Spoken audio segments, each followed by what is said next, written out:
This is it. That's it. I got a stern warning after last month's dance from my wife that she better not be the topic of conversation today.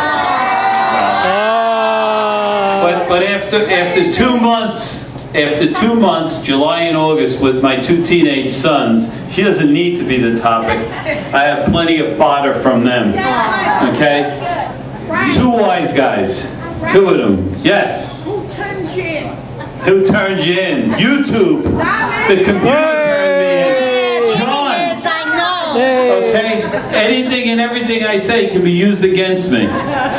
Okay? But the 2 wise guys, both of them are wise guys, but my youngest son is the biggest of the 2 wise guys. Even when he was in elementary school, he's a teenager now. When he was in elementary school, the teacher asked him, James, could you name the 4 seasons? He said, sure, I can name the 4 seasons. Salt, pepper, vinegar, and mustard. And we knew we had a problem then when he started off. I told him the other day, he was sleeping every day till 12 o'clock. I said, you know, when Abraham Lincoln was your age, he had a job.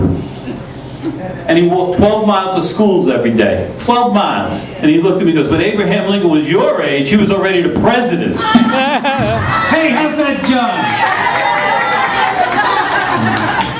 We were talking before. Jim has this thing where he gives me that drum roll before he even hit my punchline. But when the teacher asked my son who succeeded the first president, the wise guy turned around and said, the second president. I said, you better study your geography. He said, I'll study my geography when the world stops changing. But these kids can't learn. They can't learn. Too many distractions. You got the cell phone, you got the video games, they're texting, the computer. Distractions all the time, right? Girls. And sex, they start at such a young age. They started making birth control pills shaped like Fred Flintstone. But I like that.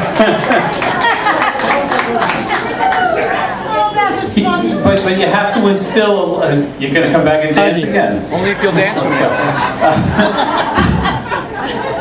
But we try to instill a sense and a curiosity about learning. My oldest son, when he was young, always asked a lot of questions. He said, Dad, why is the sky blue?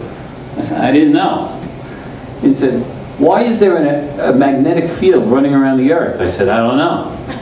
He said, why are there 3 branches in the federal government? I said, I don't know. He goes, Dad, I'm not going to ask you questions anymore. I said, you stop asking questions, you're never going to learn anything.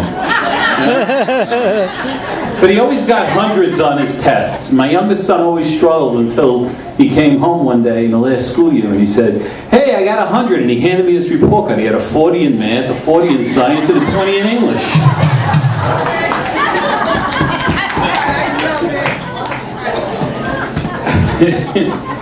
But you know, you never know what you're going to get. My oldest son, being the brighter of the 2, Margie, he decided that this summer he was going to take a course with a doctor and a group of medical students at one of the local hospitals. And the doctor took the students into the x-ray portion of the hospital, and he showed them an x-ray of a poor elderly man who had a terrible, terrible limp. And the x-ray showed that he had a radically arched tibula and fibula. And he turned to my son and said, what would you do in a case like this? And my son said, I think I'd limp too.